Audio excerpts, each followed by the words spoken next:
a gente vai ter a palestra da professora Aline Graciele Mendonça, intitulada Afetividade e Aprendizagem, refletindo a relação professor-aluno. A professora Aline, ela é doutora em Educação para a Ciência pela Unesp, campus de Bauru, é mestre em Educação pela Universidade Estadual de Londrina, UEL, graduada em Licenciatura Plena em Pedagogia e especialista em Produção de Texto na Escola pela FATEB, atuou como docente efetiva na Prefeitura de Birigui nos anos iniciais do ensino fundamental, entre os anos de 2008 e 2010, e também como pedagoga no Instituto Federal de São Paulo, campus Birigui, entre os anos de 2010 e 2014.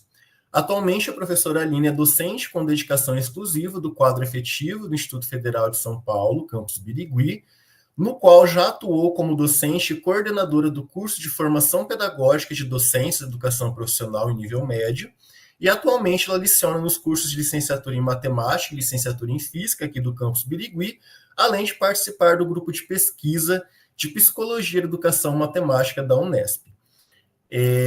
Eu passo agora a palavra à professora Aline, agradecendo em nome de todas as coordenações do PIBID pela gentileza de ter aceito o nosso convite.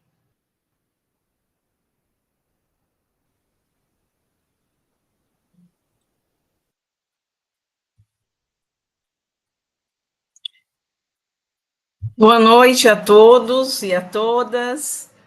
É um prazer estar aqui hoje falando com vocês. Agradeço muito o convite aí dos coordenadores do PIBID, em especial ao professor Regis, que fez o contato comigo.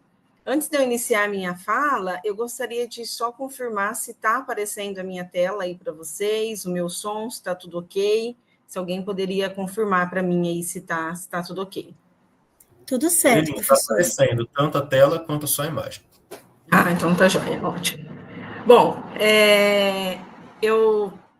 quando o Regis fez o convite, né, eu falei para ele que eu escolhi uma temática que aparece nas minhas aulas com questionamentos dos meus alunos.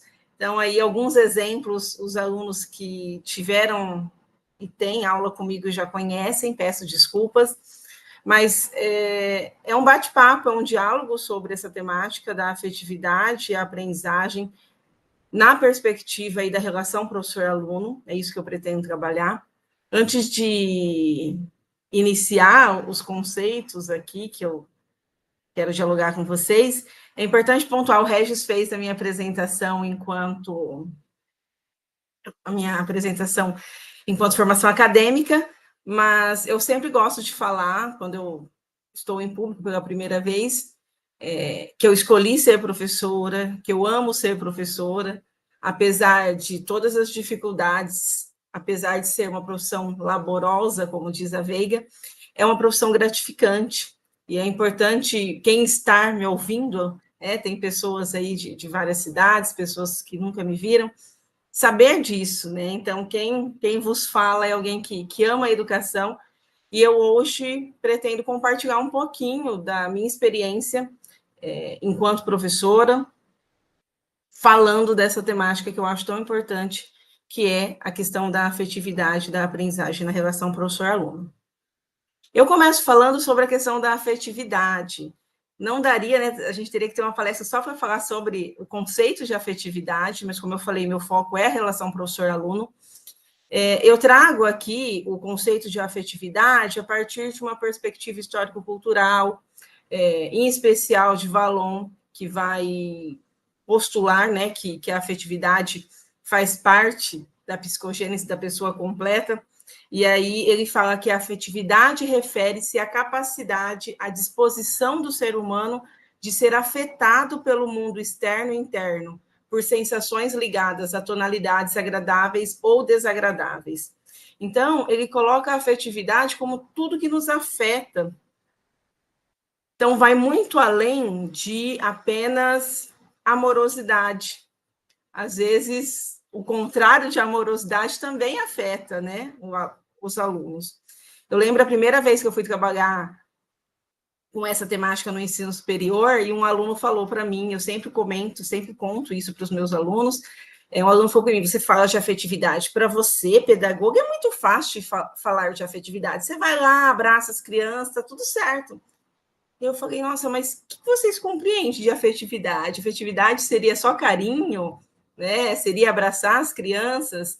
E a partir daquela aula, né, porque a experiência é um saber docente, eu comecei a falar da afetividade de uma maneira diferente para os alunos, pensando nessa perspectiva, para eles refletirem que a afetividade vai além, né, da questão do carinho. Também engloba, mas principalmente a questão do respeito, da autoridade, se colocar no lugar do outro, de perceber o que afeta e o que afeta positiva e negativamente os nossos alunos. Então, é essa perspectiva de afetividade que vai permear a minha fala de hoje. E aí, a aprendizagem, né? O que eu estou considerando como aprendizagem, da mesma forma que eu conceituei como que eu vou trabalhar a questão da afetividade. Quando eu falo da aprendizagem, eu trouxe aqui uma fala do Freire, né? Nosso educador aí, que acho que referencia muito bem esse conceito de aprendizagem. Ele fala: mulheres e homens somos os únicos seres que, social e historicamente, nos tornamos capazes de aprender. Por isso, somos os únicos em quem aprender é uma aventura criadora. Aprender para nós é construir, reconstruir, constatar para mudar. Então, Freire traz a perspectiva da aprendizagem considerando que somos seres humanos. Então, nós somos seres humanos, trabalhando com seres humanos, os seres humanos evoluem e a gente aprende para mudar a realidade na qual estamos inseridos. Não? Então, aprender vai além de transmitir ou transferir o conhecimento. Aprender, como ele fala aqui, né? Eu gosto dessa fala, é uma aventura criadora, é o criar, é o construir, reconstruir, para evoluirmos enquanto seres humanos, enquanto sociedade. E qual seria, nessa perspectiva, o papel do professor? Eu sempre falo para os meus alunos, a aprendizagem é responsabilidade dos alunos e o ensino é responsabilidade do professor. Então, o aluno precisa querer aprender, porque senão ele não aprende. Mas o professor, ele tem um papel nesse processo de aprendizagem, e aí a gente poderia falar também sobre várias teorias que falam sobre isso, e eu optei em trazer aqui alguns recortes da legislação educacional. Quando a gente fala da finalidade da educação, né, o porquê que nós temos educação, tanto a Constituição Federal quanto a LDB vai falar que a finalidade da educação é o pleno desenvolvimento do aluno, seu preparo para o exercício da cidadania e sua qualificação para o trabalho. Então, quando falo pleno desenvolvimento, não envolve só questões cognitivas, né? Envolve questões afetivas, sociais, emocionais. E aí o papel do professor, o que a LDB traz de responsabilidade, de incumbência legal, lá no artigo 13 das incumbências, uma das incumbências dos professores, é zelar pela aprendizagem dos alunos. Não é garantir que a aprendizagem é um processo que depende do outro, né? Não existe aí um professor ensinando para as paredes, né? Como fala o Freire. Então, nós ensinamos aos alunos que são os sujeitos responsáveis pela aprendizagem, e, enquanto professores, nós somos responsáveis por zelar por essa aprendizagem. E aí, articulando esse papel do professor de zelar pela qualidade, zelar pela aprendizagem dos alunos, qualidade do processo, considerando os nossos alunos da educação básica, que são crianças e adolescentes, eu fiz esse recorte por causa do perfil, né? O PIBID atua na educação básica, acho que nós temos aqui alunos de pedagogia, de física e de matemática, então estão atuando aí na educação básica, nessas experiências aí que o PIBID proporciona para vocês. E aí, quando a gente fala de adolescentes e crianças, o Estatuto da Criança e Adolescente traz para a gente que precisamos considerar, né, a condição peculiar da criança e do adolescente como pessoas em desenvolvimento. Guardem essa fala, que depois eu volto a falar sobre ela nos meus exemplos, que muitas vezes os alunos falam, professora, mas eu perdi a cabeça, mas eu sempre falo para os meus alunos, mas você é o adulto, professor, preparado para estar ali. você sempre tem que lembrar que a criança e o adolescente são pessoas em desenvolvimento. E, no artigo 53, vai falar que toda criança, todo adolescente tem direito de ser respeitado por seus educadores. Então, fechando aí o que eu entendo sobre afetividade e aprendizagem, considerando o papel do aluno e o papel do professor, principalmente aqui, que é o foco, o que a gente poderia pontuar sobre o ensinar e a afetividade? Eu coloco aqui, ensinar exige afetividade, uma fala da Veiga, que ela fala, para o professor desempenhar sua ação de ensinar de forma satisfatória, o vínculo afetivo é imprescindível para tornar a sala de aula um ambiente mais humanizado, mais próximo às características e necessidades dos alunos. Então, ensinar exige, sim, afetividade. Não tem como a gente ensinar, a gente ignorar o nosso lado humano, somos pessoas, nos relacionamos com pessoas que têm sentimentos, que têm emoções e que são afetadas na perspectiva de afetividade, ser tudo que nos afeta, positivo e negativamente, a gente precisa considerar que a afetividade permeia o ato de ensinar. Eu ia fazer uma enquete com vocês aqui, mas não deu certo.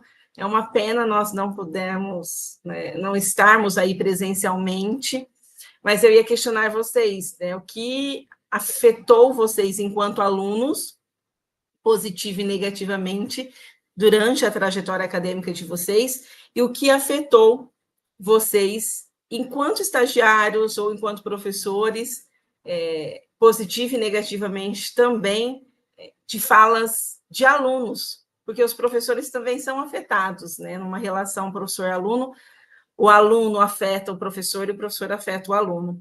E aí, alguns exemplos que a gente poderia considerar, a questão de um silêncio, de um grito, de um gesto. Costumo dizer que, às vezes, até a forma como a gente aborda o aluno corporalmente falando, né, de um olhar, de um gesto, demonstra sentimentos e reações. Né? Então, o professor precisa ficar atento a isso na sala de aula.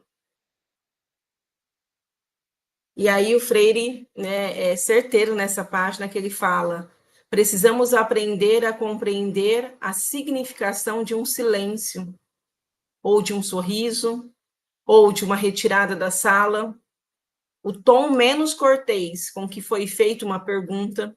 Afinal, o espaço pedagógico é um texto para ser constantemente lido, interpretado, escrito e reescrito. Então, o que Freire traz de contribuição para a gente? Eu falo para os meus alunos, eu gosto de vê-los, e é muito ruim essa palestra, eu não consegui olhar e ver os rostos de vocês e enxergar os pontos de interrogação. Às vezes eu falo com os meus alunos, esse ponto de interrogação já faz eu refletir sobre o que eu estou falando e ressignificar a minha fala. Então, o quanto é importante essa observação. Eu observo os meus alunos diariamente, eu avalio a partir do instrumento avaliativo de observação diariamente para refletir as minhas aulas. E muitas vezes esses alunos trazem essas inquietações, o PIB de, professora, tem um aluno lá que ele é muito quieto, eu estou observando, mas eu não sei o que fazer, eu acho que ele não aprende. Eu falo, mas será que ele não aprende porque ele é quieto? Você já chegou a avaliar o saber dele, o que ele sabe, o que ele não sabe? Então, compreender um silêncio. Quando a gente pergunta, vocês entenderam tudo? Todo mundo fica em silêncio, né? A gente fala, será que entenderam tudo ou não entenderam nada? Aí, com os meus alunos, eu falo, bom, se entenderam tudo, então agora eu vou fazer as perguntas e começo a fazer alguns questionamentos. Então, é muito importante que, enquanto professores, nessa perspectiva de afetividade ser tudo que nos afeta, que a gente olhe, que a gente escute, que a gente interprete a realidade da sala de aula. Às vezes, um aluno sempre participou da sua aula, de repente ele parou de participar. O que aconteceu com esse aluno? Né? Alguns alunos não querem participar da sua aula de jeito nenhum. Você está lá e eles não querem olhar para você, os alunos também relatam isso nos depoimentos. Professora, tem aluno que não quer saber de nada. E aí eu pergunto, em algum momento, você chegou nesse aluno e perguntou por que ele não quer saber de nada? O que está acontecendo? Ele não gosta, né? No caso do aula para matemática, para física, ele não gosta da matemática, ele não gosta da física, ele não gosta de você. Eu não vou perguntar se ele não gosta de mim, vai ser ele falar que ele não gosta de mim. Mas precisa ter esse diálogo. E a gente precisa entender que alunos são alunos e não gostar ou gostar é um sentimento e um direito deles de exercer, com respeito. Então, o diálogo e a interpretação desse ambiente, dessas pessoas, é muito importante para o processo educacional e para compreendermos a relação professor-aluno, como que ela se constrói, como ela se solidifica, como ela se estabelece, que não é do dia para a noite que a gente constrói uma relação com os alunos. Essa relação é construída paulatinamente. Quando eu trabalhava com alfabetização, eu trabalhei 3 anos alfabetizando, amava trabalhar com alfabetização de crianças, e aí eu tinha sempre um mês e meio de avaliação e de criação de regras,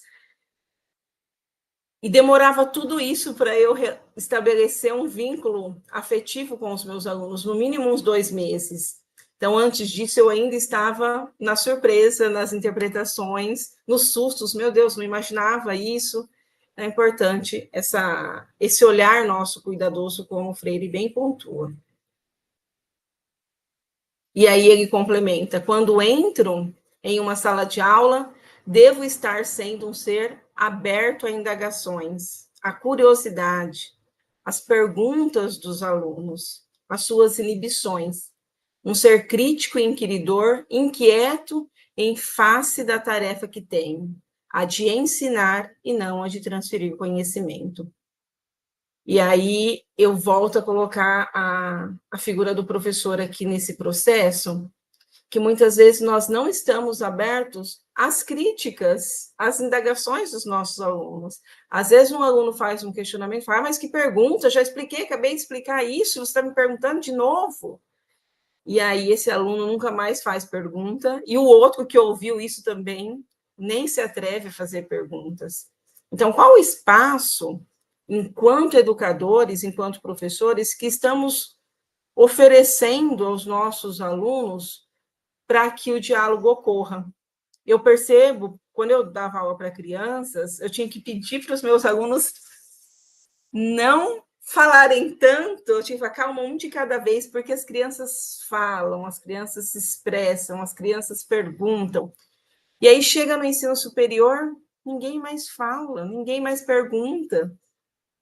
E me entristece, porque eu falo, gente, cadê aquelas curiosidades, né? Paulo Freire vai falar da importância da curiosidade ingênua, para a gente valorizar essa curiosidade, para que ela se transforme numa curiosidade epistemológica. E na relação professor-aluno, eu reflito muito sobre isso. Qual a relação que está se estabelecendo ali que nem permite ao nosso aluno questionar? Eu faço uma atividade com os alunos, que é a memória das aulas, e eles sempre têm que fazer uma crítica da aula no final, né, da memória. E muitos falam, não tenho crítica. E quando alguém faz uma crítica, os outros brigam com esse que fizeram a crítica. Eu falo, gente, mas o objetivo é esse, de ouvir vocês, saber o que vocês estão achando, que foi bom, que não foi, que pode ser melhorado, para que a reflexão seja coletiva e não só o que eu achei da aula. Eu quero saber o que os alunos estão achando. Eu preciso desse diálogo com eles. Então, a gente precisa, em todas as etapas, desde a educação básica, desde a educação infantil, valorizar as indagações, valorizar a fala e mediar essa fala de uma maneira construtiva. Eu sei que alguns vão falar, professora, não tem como. Eu tenho conteúdo a seguir, eu não tenho tempo, eu tenho determinações dos sistemas, mas eu sempre falo para os meus alunos, tudo bem que a gente não consiga fazer 100% do que a gente discute em sala, mas também não está tudo bem não conseguir fazer nada. Então, o fato de abrir para as indagações, de ter um combinado com os alunos, para que essas indagações sejam respondidas, se não naquele momento, que você possa anotar e responder no outro momento, que você possa organizar esse diálogo, é fundamental. Porque um não, uma resposta, eu não vou te ouvir, eu não quero que você fale, agora não é o momento de você falar. Afeta. E se afeta o aluno, pode prejudicar a sua aprendizagem. Valon fala que a afetividade interfere na aprendizagem.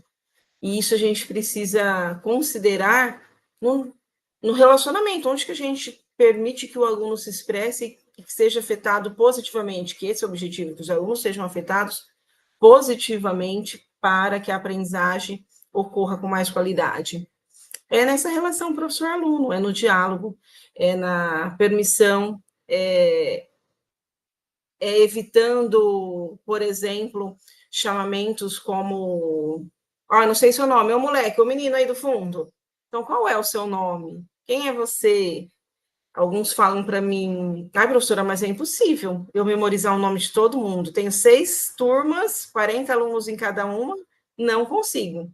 Então, pergunte o nome desses alunos. Como que você chama mesmo? Vou dar os exemplos dos professores aqui. Regis. Então, Regis, essa pergunta que você fez hoje, eu vou estar discutindo ela mais para frente. Então, é a forma como eu dialogo, a forma como eu respondo esses questionamentos, não podendo deles serem feitos novamente. Tá? Então, essa reflexão o Freire traz e a gente precisa estar atento a ela no dia a dia da sala de aula. Só pontuando, eu gosto de falar, vê-los e ter os questionamentos. No final, nós vamos ter um momento para eu responder dúvidas ou indagações.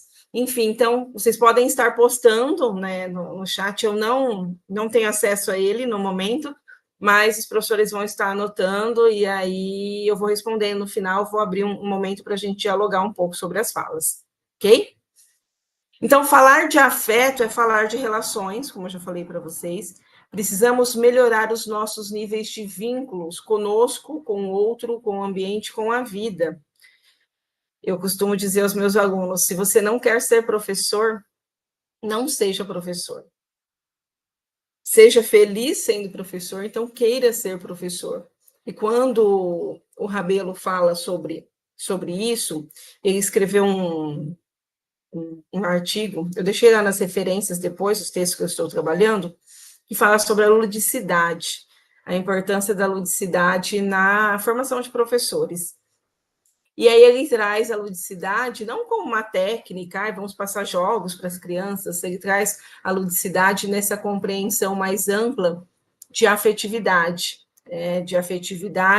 de amorosidade, de gentileza, de considerar a pessoa como uma pessoa completa, que tem sentimentos, emoções, então ele vai falar da parte artística também, e ele pontua essa questão, né? Precisamos melhorar os nossos níveis de vínculos conosco, porque nós somos seres humanos, nós também somos afetados. Às vezes o aluno fala algo para a gente que nos entristece, nos magoa, só que eles estão em desenvolvimento. Nós precisamos resolver isso. Eu costumo dizer, nunca permita que um aluno te desrespeite. Então, sempre que um aluno lhe desrespeitar, fale, eu não permito desrespeito. Eu nunca te desrespeitei, eu exijo que você me respeite. Então, essa relação é construída. A partir do momento que você nunca desrespeitou o aluno, você tem um forte argumento para desarmar ele e falar para ele te respeitar. Eu já tive alunos que começaram a gritar, apontando o dedo para mim, e eu falei assim, olha, abaixa o tom, porque eu nunca gritei com você, eu nunca te desrespeitei, então eu gostaria que você me tratasse da mesma forma, porque nós também adoecemos, né? Nós também sentimos, nós também somos afetados negativamente, mas precisamos compreender que trabalhamos com pessoas em desenvolvimento, e que é o nosso papel zelar pela aprendizagem desses alunos, e para zelar pela aprendizagem precisamos estabelecer vínculos com eles e precisamos estar bem, porque se nós não estivermos bem, a gente não consegue estabelecer vínculos afetivos positivos, que causem bem-estar nos nossos alunos, não mal-estar. Então, é um processo difícil? É um processo difícil, porque somos seres humanos também. Seria muito mais fácil se fôssemos todos computadores. Vai assim, faz assim, é uma receita de bolo. Segue a receita que vai dar tudo certo. E não é assim. Não temos receitas de bolo quando a gente fala da construção de relações afetivas, quando a gente fala da construção da relação professor-aluno para uma aprendizagem de qualidade mais significativa. Existem possibilidades, caminhos, mas não receitas, ok? E aí eu trouxe uma fala, articulando com isso que eu falei da importância do professor na construção dessa relação afetiva positivamente. Ela fala, no ambiente social em que se configura a sala de aula, as ações do professor são elementos informativos que definem o comportamento, o envolvimento, as estratégias de pensamento e o grau de esforço esperado dos alunos. Então, se eu chego na sala de aula e falo, olha, essa atividade é muito difícil, mas vocês têm que fazer. Eu já passo para o meu aluno um sentimento de, se até para o professor é difícil, que dirá para mim. Então, eu já causo no aluno, nessa questão do grau de esforço que ele vai se dedicar àquela atividade, eu já causo uma diminuição nesse esforço. Outro exemplo, às vezes eu chego na sala de aula muito animada, eu sou professora, amo ser professora, como eu falei para vocês, e falo para os alunos, eu quero o envolvimento de vocês nessa atividade, essa atividade eu construí assim, eu explico como que eu planejei a atividade, mostro o quão importante ela é para a aprendizagem deles, o posicionamento deles, o enfrentamento para realizar essa atividade vai ser diferente. Então, toda ação do professor tem uma reação dos alunos. É importante que a gente reflita sobre isso, e como eu falei anteriormente lá na fala do Freire, que a gente consiga interpretar essa realidade, essa sala de aula, e interpretá-la em todos esses sentidos, até em como os alunos respondem às nossas afirmativas sobre o conhecimento, por exemplo.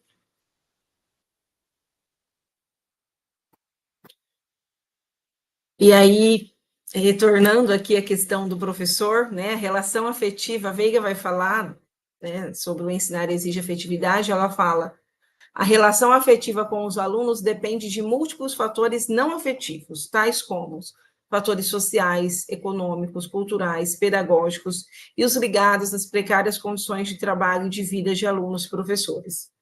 Nesse texto, ela vai falar, ensinar é uma atividade complexa e laboriosa, né? Sempre trabalho com os alunos. E por que ela traz isso? Nessa perspectiva de sermos seres humanos. Se somos seres humanos, tudo nos afeta. Então, o professor, não tem como eu entrar na sala de aula e deixar a minha concepção de valor, de professora, para a porta, né? Lá fora da sala de aula. Eu entro inteira. Eu entro, a Aline, com os meus valores, com as minhas concepções, com a minha construção, com a minha formação acadêmica, eu entro inteira na sala de aula.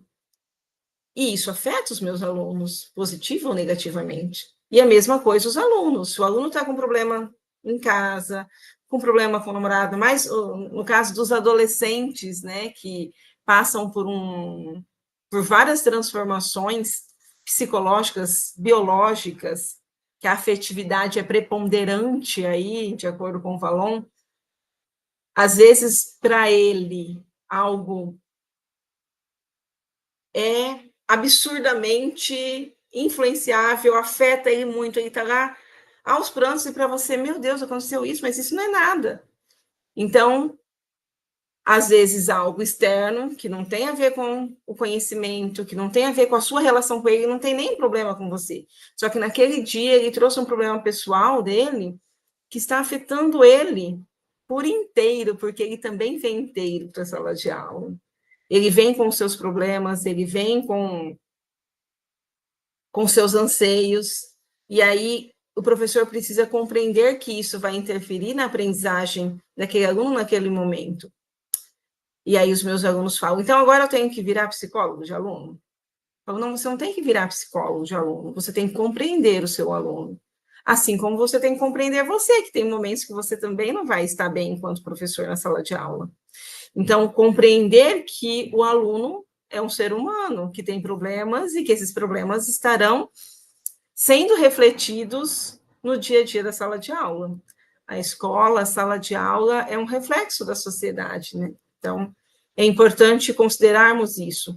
E compreender não significa ir lá, oh, meu Deus, agora eu vou parar a aula porque eu vou compreender. Lógico, tem momentos que nós temos que parar a aula, sim.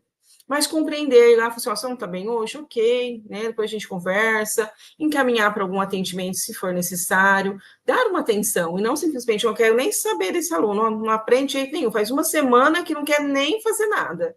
Então, sem nem ter perguntado o que está acontecendo com aquele aluno, sem nem ter dado um olhar, ó, você não está bem hoje? Depois a gente conversa, ou encaminha para alguém que faça atendimento na escola, porque tudo que acontece com a gente nos influencia e vai impactar ali no relacionamento professor-aluno e na aprendizagem. No caso do exemplo que eu dei desse aluno trazer um problema pessoal, vai impactar na aprendizagem dele, porque a cabeça dele vai estar lá no problema pessoal dele. Você vai estar olhando para ele, é isso que eu falo, olhar e ver os pontos de interrogações nos rostos dos alunos, ver as expressões. Esse olha para o aluno, ele está olhando para você, mas ele está pensando em qualquer outra coisa, menos do que você está falando. E só observando muito bem, olhando para eles quando você fala, que você consegue ter essa percepção. Às vezes eu falo para os meus alunos, ó, fulano, né, eu peço para eles lerem, me ajudar, né, aqui eu estou fazendo a leitura, geralmente nas minhas aulas, meus alunos que fazem a leitura para mim. E aí quem está lá no mundo eu falo, volta aqui, ou se eu percebo que não vai voltar de jeito nenhum, eu deixo, depois, no outro momento eu converso, dialogo para saber o que está acontecendo, e compreendo que são pessoas, que são seres humanos, que são diferentes. Eu não posso esperar que eu tenha uma sala de um monte de Aline, tudo igual a mim, pelo contrário, eu quero que seja tudo diferente, senão eu nem consigo me relacionar. Então, compreender que somos pessoas, que somos diferentes, e essa é a alegria e a dinamicidade de ser professor. Trabalhar com pessoas e com pessoas diferentes que aprendem diferente, ok? E aí, eu trago para vocês a contribuição, não sei se vocês já trabalharam com esse texto, se já trabalharam, né, os meus alunos sim, vamos rever aí alguns conceitos, eu gostaria de escutar vocês, depois escutar, né, ou ler aí as mensagens de vocês sobre esse assunto. Eu trouxe aqui para discutirmos a relação professor-aluno na perspectiva do Libânio, que apesar de não ser tão atual, a escrita é atual o que está escrito, então acho que vale a pena essa discussão. E ele traz um pouco do que eu já falei, e ele divide a questão da relação professor-aluno, como que ele pontua que se constrói a relação professor-aluno. Ele coloca a relação professor-aluno envolve aspectos cognoscitivos e aspectos socioemocionais, né? O que são aspectos cognoscitivos? Aspectos referentes ao ato de conhecer, ao ato de ensinar e aprender, e aspectos socioemocionais que estarão aí articulados com a questão da afetividade que eu falei até agora com vocês. Só que eles não acontecem de forma isolada, né? Quando eu falo de aspectos cognoscitivos e aspectos socioemocionais, eles são articulados, um interfere no outro, e na construção de como vai se dar essa relação professor-aluno, se ela vai ser uma relação positiva que favorece a aprendizagem ou negativa que não favorece a aprendizagem, ok? Tudo ok, pessoal? Estou falando aqui sozinha, estão me ouvindo? O pessoal aqui do Meet, está tudo ok? Está dando para me ouvir bem? Tudo ok, Aline, várias perguntas rolando já, fica à vontade para continuar. Então, tá joia, então. Obrigada.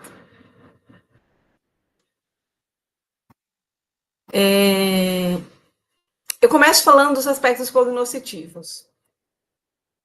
que o Libânio vai falar dos aspectos cognoscitivos, né? Como eu falei, estão diretamente relacionados ao ato de ensinar e aprender, e aí é desde o planejamento da aula até a reflexão sobre a sua conclusão. Faz diferença um professor que chega na sala de aula e planejou a sua aula, ele refletiu sobre essa aula, ele está sempre replanejando, porque o planejamento é dinâmico, né? Eu não planejo e não mudo nunca. Eu posso não mudar o conteúdo, eu posso não mudar o slide, mas eu vou mudar a forma, como eu vou estar falando de acordo com a realidade que eu tenho, as dúvidas, os pontos de interrogações dos meus alunos são diferentes de uma turma para outra. Então, quando ele fala dos aspectos cognitivos, ele está falando desde o planejamento. Então, quando o professor senta, planeja a aula dentro de um currículo de um ano, quando ele reflete se isso está dando certo, se não está, isso interfere na relação professor-aluno. É diferente para um aluno, um professor que chega lá, que demonstra esse planejamento, essa preocupação, e um professor que não faz isso. Eu orientei um TCC ano passado, nem sei se ela está aí, eu acho que não, de uma aluna que ela pesquisou sobre isso, relação professor-aluno, e ela achava que, nos resultados dela, o que ia prevalecer era que o aluno aprendia mais com aquele professor que era mais legal, que tinha mais amizade, e aí surgiu muitas falas, né, praticamente mais ou menos a mesma quantidade, mas muitas falas falando sobre eles aprendem mais com aquele professor que planeja a aula, que reflete, independente dele ser bonzinho, entre aspas, tá? E ela ficou surpresa, ela falou, olha, o pessoal faz diferença a aprendizagem deles e eles consideram isso, que nem sempre eles aprendem com aquele professor, no caso, entre aspas, bonzinho. Envolve ter clareza dos objetivos de aprendizagem e articulá-los, com a realidade concreta dos seus alunos. E aí o Libânio vai falar também, né, quando eu falo de aspectos cognitivos que afetam a relação professor-aluno, a clareza que o professor tem sobre o seu objetivo. Qual é o seu objetivo de aprendizagem? Também falo isso sempre para os alunos. O que vocês querem com essa aula? Vocês têm que entrar na aula, ainda que vocês não tenham escrito todo dia o que eu quero todo dia, mas que vocês saibam qual é o meu objetivo de aprendizagem. Qual é o meu objetivo hoje com vocês aqui nessa fala? Dialogar com vocês, fazê-los refletir o quão importante é o papel do professor na construção de uma relação afetiva que favoreça a aprendizagem dos alunos. Então, eu planejar minha aula, eu refletir sobre ela, eu ter clareza de onde eu quero chegar, influencia em como eu vou construir essa relação com os meus alunos. E eu tenho que articular esse objetivo com a realidade concreta dos meus alunos. Então, o que os meus alunos sabem, o que eles trazem. Eu gosto muito da perspectiva da avaliação diagnóstica e tenho praticado ela. Na alfabetização, eu não consigo imaginar alfabetizar um aluno sem essa avaliação. Eu iniciava sempre as primeiras semanas de aula com os meus alunos pequenos, avaliando-os, ainda que eles não soubessem, né? Então, sempre tinha uma brincadeira para saber se eles reconheciam o nome, para saber se eles sabiam pintar, para saber em que nível de escrita que eles estavam, para depois eu preparar a minha atividade, para depois eu estabelecer objetivos de aprendizagem para os meus alunos, que no caso do exemplo que eu estou usando aqui da alfabetização, eram diferentes, porque eu recebia alunos diferentes, eu recebia aluno que já lia e aluno que não sabia pintar, então eu tinha objetivos de aprendizagem para grupos de alunos diferentes. Então, eu articulava o objetivo de aprendizagem previsto no currículo, avaliava a minha realidade concreta, e aí eu planejava e estabelecia outros objetivos de aprendizagem de acordo com aquela realidade, porque senão eu fico nos objetivos do currículo e eu nunca chego nos meus alunos, e isso interfere na relação professor-aluno, porque eles falam, meu Deus, eu nem sei o que essa professora está falando, no caso dos meus pequenos, não, mas aí se eu não fizesse dessa forma, eu não conseguia que eles evoluíssem, que eles se alfabetizassem. Então, eu preciso sempre articular os objetivos de aprendizagem com a realidade que eu tenho. Comunicação clara, linguagem adequada ao perfil dos alunos. Isso é importante para a construção dessa relação.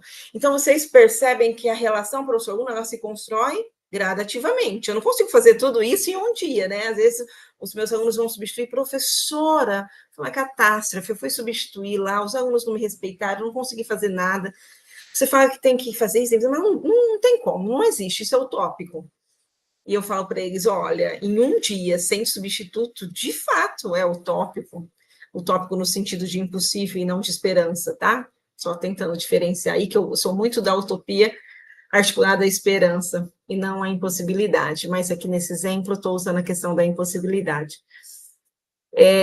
Em um dia como substituto é muito difícil você criar, né? Você estabelecer uma relação com os seus alunos afetiva, qualitativa, que favoreça a aprendizagem deles. Por isso que quando o Libânio traz os aspectos cognitivos, tudo isso envolve tempo, envolve você ter mais tempo com os seus alunos. Quem tem 2 aulas, no caso dos professores de física, 2 aulas por semana, né? Agora, às vezes até uma aula. Então, vocês vão ter aí uns 2 meses para conhecer, para se relacionar, para afetar positivamente os alunos de vocês. No caso da alfabetização, eu estava ali com eles todos os dias. Mesmo assim, às vezes eram 2 meses para estabelecer esses vínculos de maneira construtiva e depois eu conseguia trabalhar outros aspectos, porque eu já tinha essa relação fortalecida. Diálogo com os alunos sobre os objetos de conhecimento e o papel deles no processo de construção. Às vezes a gente fala que os alunos não querem saber de nada. Eu falei no início que a aprendizagem é responsabilidade do aluno. Como que a aprendizagem vai ser responsabilidade do aluno? Como que eu vou mediar essa aprendizagem se eu não falo para ele sobre isso? Então, eu preciso falar com os alunos sobre a construção do conhecimento. Eu preciso dizer, olha, para aprender, vou dar um exemplo agora da matemática, para aprender algum conteúdo matemático, vocês precisam equação, né, do 2º grau, vocês precisam dominar isso, isso e isso. É importante falar isso para os alunos. Alguns alunos não precisam que seja falado, porque eles já têm autorregulação na sua aprendizagem, mas outros não têm. E aí, essa relação sua com ele precisa mostrar a ele, ó, nós vamos trabalhar com esse objeto de conhecimento, você precisa ter esses saberes, esses pré-requisitos para você conseguir acompanhar, no caso da matemática, que é um conteúdo sequencial. Você precisa conversar com os alunos sobre, até no caso da alfabetização, um exemplo que aconteceu comigo, tinha uma aluna minha que chegou na mãe dela e falou que ela não ia mais na escola. Sempre conto esse exemplo para os meus alunos também. Eu lembro dela até hoje. É uma aluna que eu vi bebê, porque eu trabalhei na creche antes de ser professora alfabetizadora. Conheci a mãe dela e ela bebê, e depois tive a honra e o prazer de ser professora alfabetizadora dela. E ela falou para a mãe dela que ela não ia mais na escola, porque ela já sabia tudo. E eu estava naquele período de avaliação. Tá vendo como demora um tempo até nós nos relacionarmos e conhecermos nossos alunos? Ela falou, eu já sei tudo que a professora está passando, para que eu vou na escola? Se eu vou na escola, a professora fala que a gente tem que ir na escola para aprender, eu já sei tudo, eu não preciso ir. E a mãe dela, como tinha uma afetividade, um vínculo comigo, chegou, né, toda espontânea, olha, minha filha falou isso e isso hoje, ela não quer ver mais. Eu não acredito.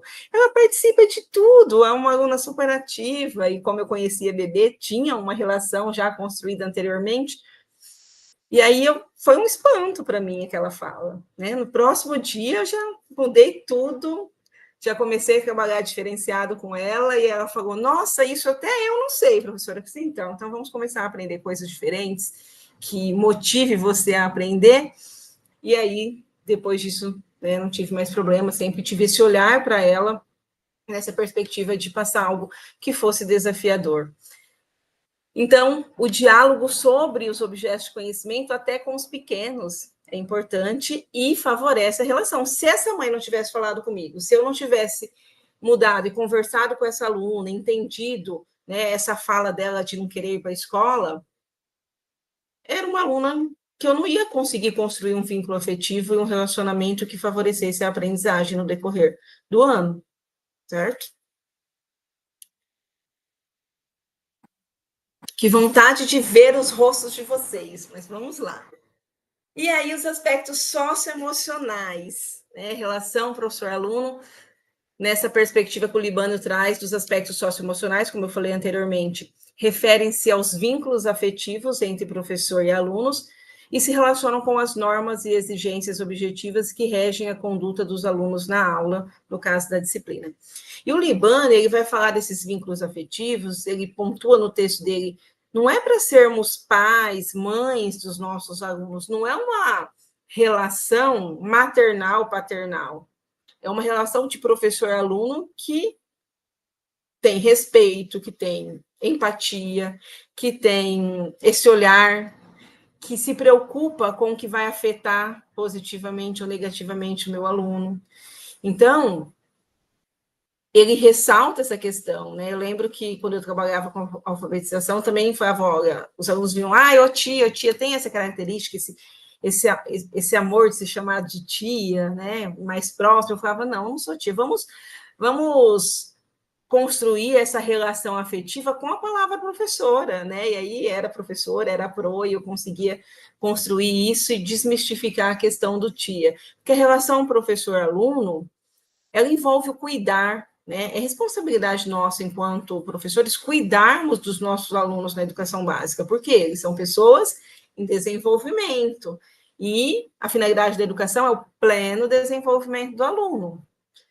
Então, é responsabilidade minha, enquanto professor, cuidar do aluno enquanto eu estou lá com esses alunos, enquanto eles são minha responsabilidade. Então, eu tenho que ter uma afetividade que se preocupe com eles, como eu falei, que se preocupe com o que os afeta, para que eles queiram aprender, porque se eles não quiserem aprender, eles não irão aprender, e a gente poderia abrir aqui um paralelo e falar sobre motivação da aprendizagem, mas fica para uma outra oportunidade. Mas o Libânio deixa isso bem claro, dessa questão não ser maternal, mas a importância de ter esse vínculo afetivo nessa perspectiva do respeito, da empatia, de se colocar no lugar do outro, de cuidar, de educar os nossos alunos, ok? E aí ele fala que o professor é autoridade em sala. O Freire também fala isso belíssimamente, depois eu trago uma fala dele. E quando ele fala da autoridade do professor, nessa perspectiva de não ser uma relação afetiva maternal, paternal, ele fala que o professor ele tem autoridade profissional, moral e técnica. O que seria autoridade profissional? O conhecimento, a formação acadêmica que aquele professor traz. Então, ele traz uma autoridade do conhecimento e da sua formação que interfere na relação professor-aluno. Já ouvi alguns alunos meus do ensino superior falar assim, eu não vou questionar aquele professor não, ele é doutor, quem sou eu para questioná-lo? Eu falei assim, não, você não vai questioná-lo desrespeitosamente, você vai dialogar, explicar, pontuar, né, e não desrespeitar, ou até para mim já falaram isso, né? Então, o professor tem autoridade, ele tem um conhecimento, ele estudou, para isso que existe licenciatura, para isso que existe formação de professores, para nos apropriarmos dos conhecimentos, conhecimento científico, conhecimento pedagógico, para estarmos na sala de aula. Então, temos essa autoridade profissional. Tem também a autoridade moral, que é o que eu falei, eu entro na sala de aula, eu não entro separada do contexto no qual eu fui formada. Então, os meus valores, as minhas crenças, o meu senso de juízo entra nessa autoridade. Eu lembro que uma vez um aluno falou para mim, a gente gosta de professor assim, que faz isso, que não dá prova. Eu falei assim, não, eu dou a prova, e eu preciso avaliá-los vocês, eu faço atividade. Professora, você está no grupo das que não é a boazinha que a gente gosta, né? No caso específico dessa turma, tá? Um exemplo que ocorreu mesmo, mas você está no grupo da justa. Então, como você é justo, a gente gosta de você também. E aí eu falei assim, olha, como os alunos nos avaliam o tempo todo, como tudo afeta, né, de fato, essa relação. Então, o fato de eu ser justa, eu tinha um bom relacionamento com aquela turma. Inclusive, fui paraninfa dessa turma. posteriormente. Então, a autoridade moral é isso, né? O professor se colocar, se o professor respeita, está sempre respeitando, se ele fala e faz, né? Que às vezes o professor fala e não faz nada do que fala. Então, a corporeificação das palavras pelo exemplo, como diz o Freire, é importante a gente falar e fazer o que a gente fala. Então, a autoridade moral que vai contribuir com a construção dessa relação professor-aluno. E a autoridade técnica, né? A questão de planejar suas aulas, que aí está relacionado com o aspecto cognitivo, que eu falei anteriormente, do professor, entre aspas, ter uma boa didática, que isso, né, no senso comum as pessoas falam isso, eu não gosto muito desse termo, ter uma boa didática, eu acho que no senso comum a gente ouve muito. Então, a autoridade técnica seria a metodologia que o professor utiliza, como ele utiliza essa metodologia, se ele tem essa autoridade de modificar, de trabalhar diferente, de favorecer que a metodologia alcance ao seu objetivo. Né? Eu sempre costumo dizer que não é a metodologia que é boa, né? Se ela atende ao meu objetivo, ela é. Se ela não atende, ela não é. Então, são princípios aí que o Libânio coloca que envolve a autoridade do professor. Então, quando eu falo da autoridade, o professor é autoridade em sala, ele se preparou, ele que vai planejar a sua aula, ele que vai direcionar, ele que sabe aonde ele quer chegar com os alunos, então ele é autoridade em sala, e isso precisa estar claro para os alunos precisam respeitar isso. Mas, ao mesmo tempo, os alunos também fazem parte do processo. Então, o professor precisa permitir que o aluno dialogue, que é o que eu falei anteriormente, a questão da liberdade do aluno. Então, o Libânio vai falar, né, trazendo aí a fala do Freire também, da importância do equilíbrio entre autoridade e liberdade.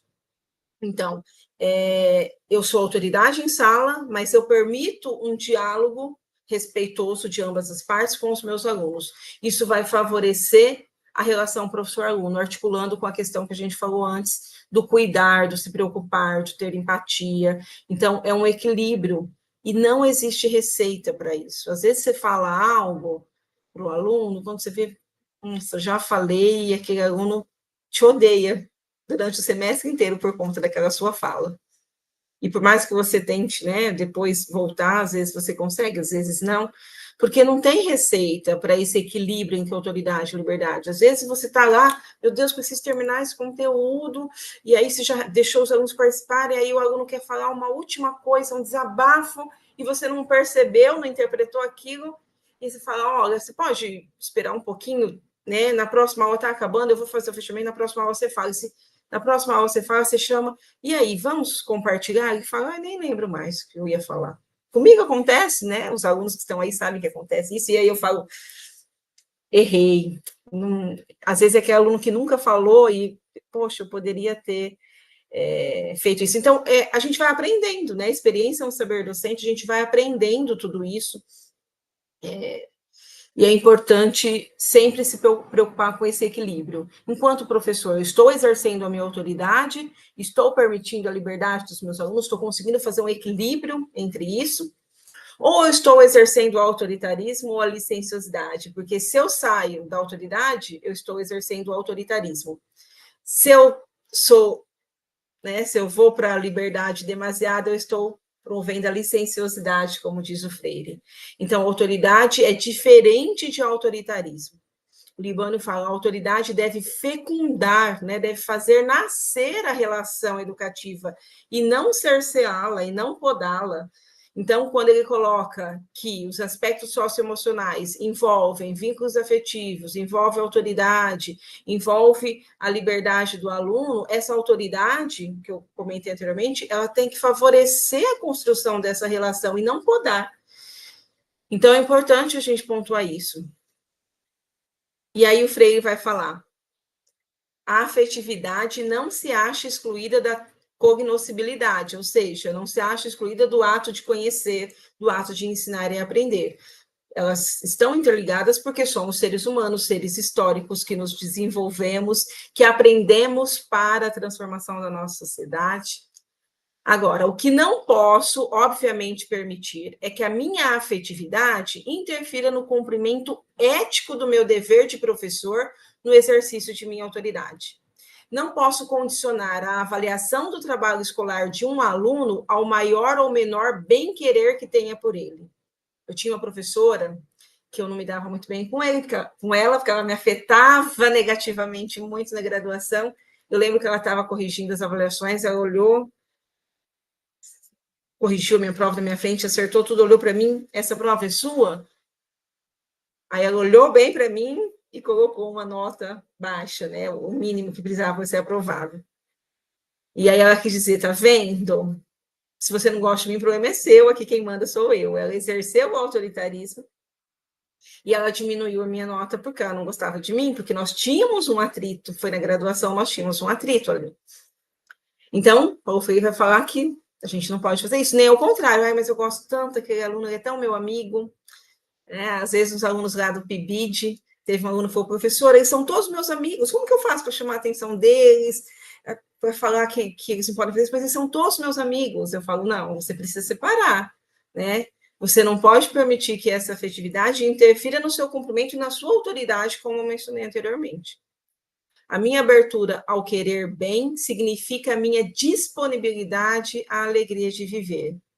Justa alegria de viver, que assumida plenamente, não permite que me transforme num ser adocicado, entre aspas, nem tampouco num ser arestoso e amargo. Então, é um equilíbrio entre autoridade e liberdade, que Paulo Freire tão brilhantemente fala aqui nessa outra frase que eu vou ler para vocês.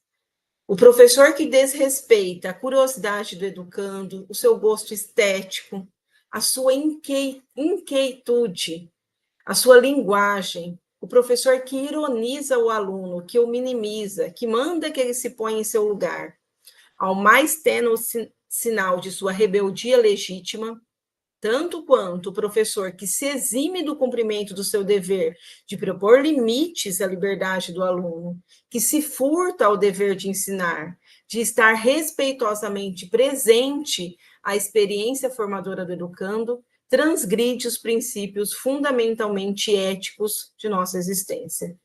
Então, eu não posso nem exercer o autoritarismo e nem a licenciosidade, que é um abuso aí da liberdade dos alunos. Eu preciso ter um equilíbrio entre esses dois. E aí, algumas frases, eu também ia fazer uma interlocução com vocês, como não é possível fazer essa interação, eu ia questionar para vocês, né, se vocês já ouviram frases que expressam autoritarismo ou que expressam a licenciosidade. E aí, alguns exemplos, às vezes o professor fala, né, você sabe com quem está falando? E aí o aluno, como assim, né, já poda ali o questionamento do aluno. Mas tem hora que o professor quer mostrar a sua autoridade profissional, então o professor poderia falar de uma outra forma, olha, eu estudei, às vezes os alunos me questionam, mas professor, é isso mesmo? Eu falo, olha, eu estou falando com base nesse autor. Pode ser que você conheça uma perspectiva teórica diferente, então eu vou me apropriar dela, mas de acordo com essa que eu estou trabalhando, com esses autores, sim, é isso. Aí eu estou exercendo a minha autoridade profissional sem exercer o meu autoritarismo. Outra questão às vezes, da questão da inquietude, né, que eu coloquei aqui, que o Freire coloca aqui. Gente, hoje em dia os alunos já nascem, né, meu filho tem 4 anos, já nascem ligados, como que a gente quer uma sala, 40 alunos quietinhos, sentados, em silêncio o tempo todo? E, às vezes, o aluno precisa se movimentar, o Rabelo fala isso no texto aí, na questão da ludicidade, nós somos corpo e alma, nós somos pessoas, nós nos movimentamos, e às vezes o aluno está lá se movimentando, professor, você tem que ficar quieto, isso incomoda o professor. Então, a gente precisa tomar cuidado para isso não se tornar um autoritarismo e não permitir a liberdade. Professor, mas o que eu faço? Então, eu preciso... Tenha combinados com os alunos sobre isso, né? Depois eu vou falar um pouco mais sobre isso. Outro exemplo... Às vezes a gente chama de moleque, moleque aí do fundo, já falei anteriormente, né? Chama pelo nome os alunos. Como que você chama mesmo? Porque quantas vezes eu já não recebi aluno, quando eu era coordenadora, falando, eu não respeito quem é professor, não, me chamou de moleque, não sabe nem meu nome. Então, afeta negativamente, ele não quer nem saber mais daquele professor. Tá? Preguiçoso, olha só, preguiçoso. Às vezes a gente fala isso diariamente, né? Até com os nossos filhos, enfim. Eu lecionava antes de entrar no Instituto Federal, eu saí em setembro, então eu lecionei para uma turma até setembro e depois entrou uma substituta no meu lugar para eu poder assumir aí o cargo no Instituto Federal. E eu tinha construído a minha relação com essa turma. Só que, como eu falei, a professora Aline entra na sala de aula com tudo que ela acredita. Então, eu tinha um combinado com os meus alunos. Ninguém podia desrespeitar ninguém. Nem eu, nem eles, nem entre eles. Então, ninguém podia rir de ninguém, ninguém tinha apelido nessa turma, ninguém fazia piadinha de um com o outro. Tinha que se respeitar e tinha que ser uma sala unida. Então, eram os meus combinados com eles. E aí, quando eu saí, a professora substituta tinha um aluno que era um pouco mais devagar para copiar a matéria da louça. Ela falou assim: nossa, mas que preguiçoso que você está hoje, você não está copiando a disciplina, não está copiando as coisas da louça. E virou um auê. A mãe foi na escola, foi com a diretora, o aluno ficou chorando, que a professora desrespeitou ele. Porque eu tinha feito um combinado, na realidade, eu prejudiquei a professora que me substituiu. Eu tinha feito um combinado de respeito tão forte, porque é o que eu acredito, aí vem para a sala de aula que eu acredito, lógico, sempre respeitando o outro, o respeito, eu sempre falo que a gente nunca faça com os outros o que a gente não gosta que faça com vocês. Então,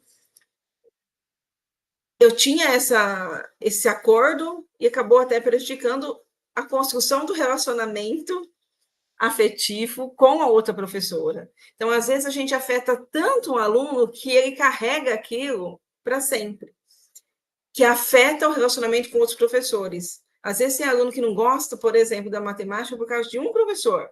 E ele acha que todo professor de matemática vai ser daquele jeito, porque ele carrega aquele sentimento em relação ao professor anterior e ele vai passando para os outros. Então, é importante também fazer essa colocação. Então, é um equilíbrio difícil entre autoridade e liberdade. Já estou terminando, tá, Regis? Não sei se já estou aqui vendo o horário. E aí, só falando rapidamente algumas possibilidades para a gente abrir aí para as perguntas. Eu gosto sempre de falar, quando a gente fala relação professor-aluno, é importante que tenha um contrato pedagógico. O que é o contrato pedagógico? O Aquino, Júlio Groppo Aquino, apesar de ser um texto antigo, eu gosto muito desse texto dele, que ele fala sobre o contrato pedagógico e 5 regras éticas para o trabalho docente. Ele fala: o contrato pedagógico trata-se da proposta de que as regras de convivência, muitas vezes implícitas, que orientam o funcionamento da sala de aula e daquele campo de conhecimento em particular, precisam ser explicitadas para todos os envolvidos, conhecidas e compartilhadas por aqueles inseridos no jogo escolar, mesmo se elas tiverem de ser relembradas ou até mesmo transformadas todos os dias. Então, eu preciso deixar claro para o meu aluno o que eu espero. Qual o contrato? Olha, gente, vai ter um momento que vocês podem conversar, dialogar. Nesse momento, eu gostaria que vocês não fizessem isso. Quais as regras? Regras possíveis de serem cumpridas, porque se você coloca uma regra que você não consegue cumprir, você já vai perder a sua autoridade, e aí você vai prejudicar o relacionamento professor-aluno. Então, eu preciso sempre estar e com os alunos, tentar fazer esse contrato pedagógico com os alunos. Na parte da pedagogia, teria alguns exemplos que eu fazia com os meus pequenos, depois em outro momento posso compartilhar, com os alunos adolescentes, o ensino fundamental, anos finais, e ensino médio, às vezes é mais difícil ter esse acordo, mas é importante que eles participem ativamente também desse processo. Então, quais serão as regras aqui? Vamos dialogar sobre elas. Importante que isso esteja estabelecido desde o seu primeiro dia de aula com essa turma, com a turma, e que seja construído aí gradativamente, assim como vai ser construída a sua relação com essa turma, sua relação professor-aluno. E aí eu trouxe só 3 das 5 éticas que o Groppo coloca, Júlio Groppo Aquino, que ele coloca no texto dele. A primeira, ele coloca a primeiríssima regra, ele tem uma fala aí, um pouco, ele faz ironia um pouco com as palavras. Então, a primeiríssima regra implica a compreensão do aluno-problema como um porta-voz das relações estabelecidas em sala de aula. Temos que admitir a todo custo que o suposto obstáculo que ele apresenta revela um problema comum, sempre da relação. escuta, eis uma prática intransferível. Eu vou usar um exemplo de uma aluna, não sei se ela está aí, que ela, esse ano falou que ela foi dar aula e tinha uma turma que estava almoçando, não queria nem saber da aula, que ela fez o quê? Só deu aula para os que queriam. E aí ela deu aula e aqueles lá ficaram bagunçando. Eu falei, você tinha que fazer o contrário. Aqueles que queriam, já queriam. Passa a atividade, deixa eles fazerem e vai lá naqueles que não querem dialogar. Por que, que vocês não querem? O que está acontecendo? Vocês odeiam tal disciplina? No caso, era física. Vocês não gostam da minha idade? O que está acontecendo? Vai conversar com essa turma, porque eles sempre vão dizer o que está acontecendo, como o Gropa coloca, eles são porta-voz das relações estabelecidas em sala de aula. Então, eu preciso ir nessa turma, né? Nessa turma. Eu fui aluna no ensino médio do fundão, então eu falo com propriedade, às vezes os professores nem conversavam com a gente só pelo fato de nós sentarmos no fundo da sala. E eu sempre fui ótima aluna, teve uma professora que, inclusive, falou que eu tinha colado numa prova porque eu sentava no fundo da sala de aula. E eu não tinha colado. Então, assim, os preconceitos atrapalham a relação professor-aluno, ok? A segunda regra, abandonemos a imagem do aluno ideal, de como ele deveria ser, quais hábitos deveriam ter, e conjuguemos nosso material humano concreto, os recursos humanos disponíveis. É o que eu falei, nós somos seres humanos, trabalhando com seres humanos diferentes, que não são iguais a gente. Às vezes eu falo, quando eu fui adolescente eu não era assim, mas não é você. Agora é eles, são seus alunos, são diferentes de você, culturalmente diferentes, nascidos em épocas diferentes. Então, compreendam seus alunos reais, concretos, não queiram, eu quero entrar na sala, os alunos tudo em silêncio. Teve uma aluna minha que falou, professora, eu não conseguia ficar na sala, porque eles não paravam de conversar, eu pedi para eles fazerem silêncio, para eu conseguir ficar na sala. E ela era vibidiana, né, e a professora estava passando a louça, acho que a professora tinha um combinado dos alunos poderem conversar. Então, você não vai encontrar alunos iguais a você, você precisa dialogar com eles e estabelecer aí contratos que favoreçam essa relação. E a última regra ética é a ideia de que 2 são os valores básicos que devem presidir nossa relação em sala de aula: a competência e o prazer. Quando podemos ou conseguimos exercer esse ofício extraordinário que é a docência com competência e prazer, e por extensão com generosidade, isso se traduz também na maneira com que o aluno exercita o seu lugar. Então, a importância da competência aí eu coloco como sinônimo a questão da nossa autoridade, e no prazer e na generosidade, na questão da afetividade. Tá? Ensinar exige alegria e esperança. O meu envolvimento com a prática educativa, sabidamente política, moral, gnoseológica, jamais deixou de ser feito com alegria, o que não significa dizer que tenha invariavelmente podido criá-la nos educandos. Então, nem sempre consigo passar para os meus alunos a minha alegria em ser professora, mas preocupado com ela enquanto clima ou atmosfera do espaço pedagógico, nunca deixei de estar. Então, enquanto professores, a gente tem que sempre estar preocupado também em mostrar para os nossos alunos que o nosso ofício, que o nosso ensinar, exige alegria, exige esperança, ainda que a gente não consiga afetá-los, né, com essa profundidade, mas que a gente esteja preocupado com isso. Os problemas que a escola enfrenta diante da crescente complexidade do mundo só podem ser resolvidos de maneira coletiva, cooperativa, compartilhada por meio de pessoas que reflitam em conjunto sobre problemas concretos, que é o que eu falei para vocês, a importância do diálogo, a importância de resolver os problemas coletivamente, tá? E ensinar, portanto, envolve uma disponibilidade para lidar com o outro e compreendê-lo. Ensinar envolve gosto e identificação com a docência. Por isso que, para ser professor, eu preciso querer ser professor. E aí eu deixo uma fala do Freire, que representa um pouco do que eu sou como professora. Gosto de ser gente porque, mesmo sabendo que as condições materiais, econômicas, sociais e políticas, culturais e ideológicas em que nos achamos geram quase sempre barreiras de difícil superação para o cumprimento de nossa tarefa histórica de mudar o mundo, sei também que os obstáculos não se eternizam. Então, eu sei que é difícil ser professor, sei que a gente tem muitos problemas políticos, problemas de sistemas de ensino, mas esses obstáculos, como diz Freire, não são eternos, né? O mundo não é, o mundo está sendo. E eu acredito muito que é do micro que a gente vai fazer a mudança no macro. Então, a gente fazer o nosso papel, o melhor, darmos o melhor de nós, enquanto professores, enquanto futuros professores, e aos poucos nós vamos construindo uma aprendizagem mais significativa, mais qualitativa, e isso vai ampliando, né? Estamos aqui com formação de professores, olha quantos professores que podem fazer diferença com vários alunos, e a gente tem aí a multiplicação dessas ações. Ok? Eu fecho a minha fala e abro aí para as perguntas. Acho que eu extrapolei um pouco o meu tempo, tentei aí, deixei as referências para vocês, ok? Perfeito, Aline, a gente agradece a sua apresentação. Eu vou proceder da seguinte forma, que eu acho que dá para a gente gerenciar melhor as perguntas, tá? Tem bastante perguntas, e aí, em função do tempo, eu tentei agrupar em bloquinhos essas perguntas, cujos temas eles se aproximam, tá? Se você achar que não tá legal assim, eu posso mudar a partir da segunda, tá ok? Eu começo aqui, então, com a pergunta, são 3 perguntas que eu coloquei no mesmo bloco, tá? A primeira delas é do Guilherme Rocha, da Matemática de Birigui. Ele pergunta como nós, professores, podemos criar uma relação de confiança e respeito com os alunos. Na sequência, a Fernanda, também da Matemática de Birigui, faz a seguinte indagação.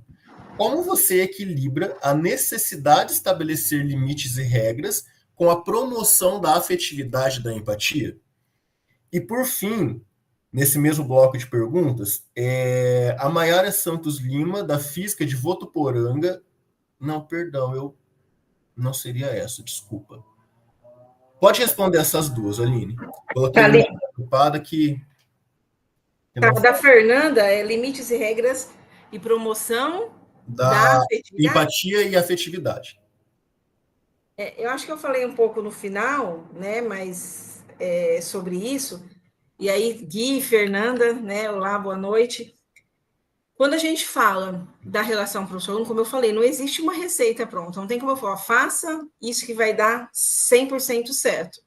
Mas, como eu falei, são possibilidades. Quando a gente fala criar relação de confiança e respeito, como que a gente cria isso?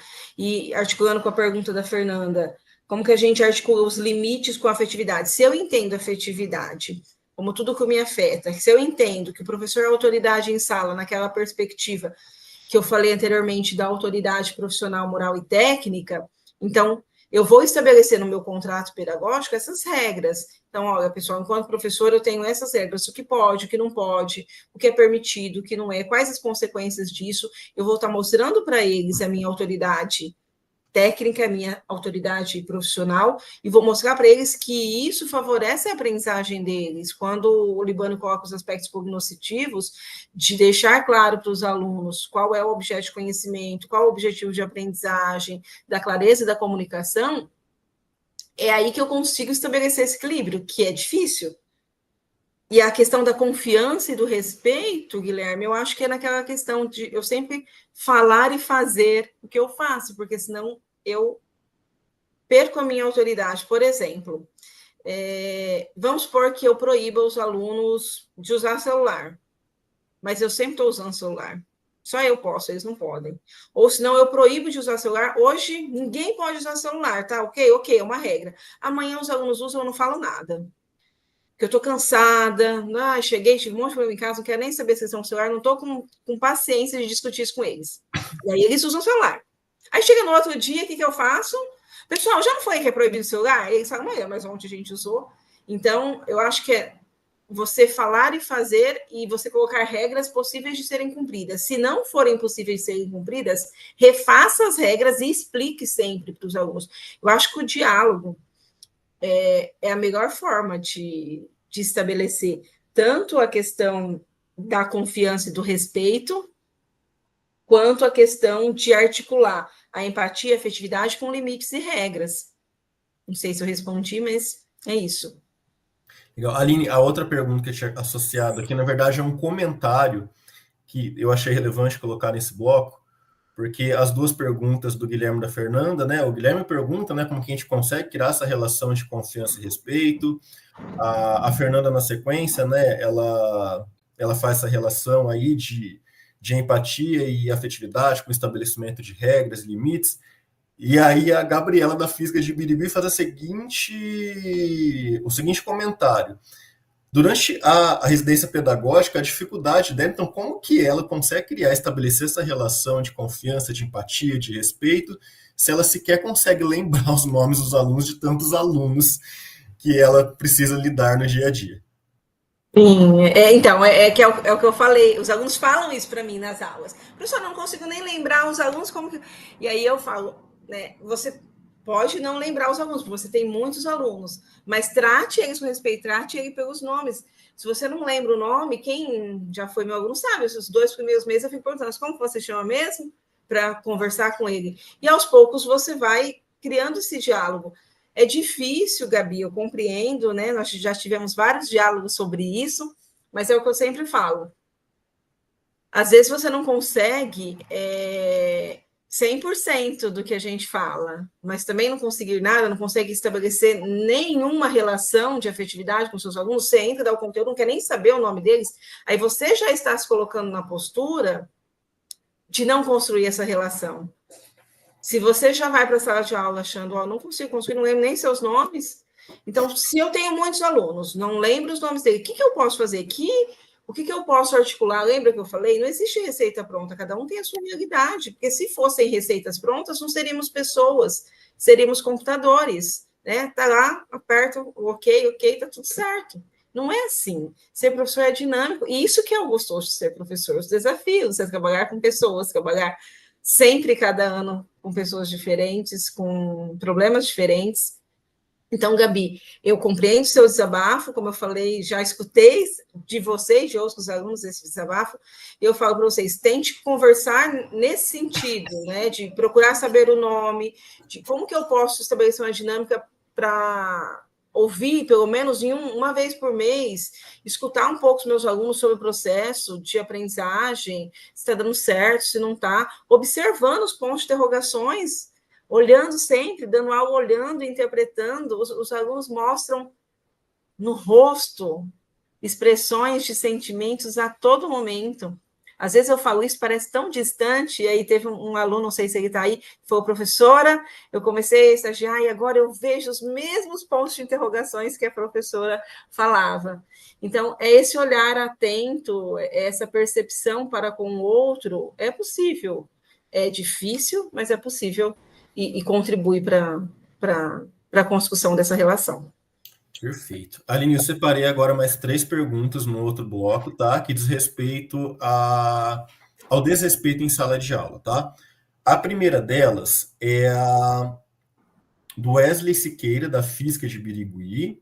A pergunta dele é a seguinte: sobre a questão do desrespeito.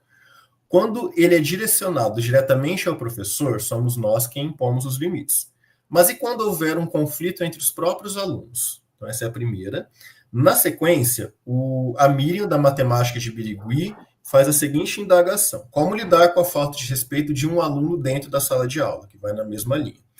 E, por fim, a Gabriela, da Física de Birigui, diz o seguinte: sobre as escolas do Estado, a realidade é muito diferente em relação ao ensino médio que é ofertado no campus Birigui. Me refiro à qualidade no ensino, e algumas turmas é quase impossível lecionar devido à falta de respeito de alguns alunos. Ok. Quando a gente fala da questão da falta de respeito, é o que eu sempre falo. A gente nunca deve permitir, porque a partir do momento que eu permito uma falta de respeito, vou começar falando da falta de respeito dos alunos para com o professor, tá? As 2 últimas, depois eu volto lá na primeira. Quando eu tenho um aluno que me desrespeita, eu nunca posso permitir um desrespeito, porque senão eu perco a minha autoridade em sala de aula, né? A minha autoridade moral, a minha autoridade técnica. Então, eu sempre tenho que me posicionar. Me posicionar como? Eu tenho um contrato pedagógico que pode, que não pode, o aluno me insultou, o aluno me xingou. Eu sempre tive essa essa postura de respeito com os alunos. Então, esse sempre foi meu argumento. Olha, eu nunca te desrespeitei, então eu exijo que você me respeite. Se é algo que eu não estou conseguindo controlar na sala de aula, eu vou solicitar ajuda. A escola é uma comunidade que existe gestão, que existe coordenação e que tem um suporte, deveria ter legalmente falando, né, uma das incumbências dos estabelecimentos de ensino, uma das responsabilidades dos estabelecimentos de ensino é velar pelo trabalho do professor, é estar ali junto, acompanhando, auxiliando. Então, eu chamaria ajuda nesse caso, mas jamais permitiria que um aluno me desrespeitasse. Se um aluno me xingasse, um aluno me ofender, eu vou me posicionar, olha, eu vou falar que eu não concordo, eu vou solicitar respeito, e se fugir da minha alçada, eu vou encaminhar. E vai acontecer isso. Falar que eu já tive alunos que me desrespeitaram até no ensino superior. E aí, qual foi a minha postura? De solicitar respeito? Porque nós trabalhamos com pessoas, se tem desrespeito na sociedade, vai ter desrespeito ali.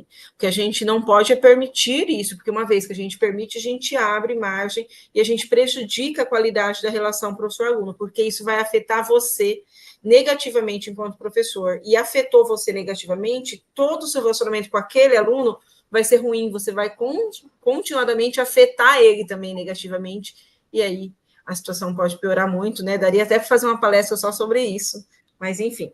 Sobre aluno desrespeitando aluno, é a mesma regra. Se você tem um contrato que ambos têm que se respeitar, você não pode permitir que eles se desrespeitem. Então, solicite, olha, não gostaria que vocês se desrespeitassem. Aí eu não lembro quem foi, mas na turma, até aí no ensino superior, às vezes eu falo, ó, pessoal, olha o respeito como colega, né, da zoação que às vezes vocês fazem. Eu sempre, nunca gostei de brincadeiras que desrespeitam ou que humilham outro colega, então sempre se posicionar e não permitir, e quando foge da sua alçada, chamar a equipe escolar que está ali para te dar o suporte e a orientação. Perfeito. Aline, eu tentei conectar aqui 3 outras perguntas. Se alguma fugir, depois você responde, né, de forma independente. Começando aqui com a Janaína, da Física do Tibirigui. Ela primeiro diz que está com saudades de você e pergunta qual é a diferença entre transmitir o conhecimento e ensinar na prática, tá? Em seguida, o Vitor Azevedo, da Matemática de Birigui, questiona que ele gostaria de perguntar até que ponto deve seguir o plano de aula estipulado pelo governo, sabendo das defasagens que esse plano apresenta. E, por fim, nessa mesma linha, né, do ensino, aprendizagem, o Igor Cavassana, aqui da Matemática de Birigui também, ele pergunta como manter uma aula na qual todos pensem e conversem fugindo de questões datadas, como João comprou 7.000 laranjas, mas sem que haja dispersões.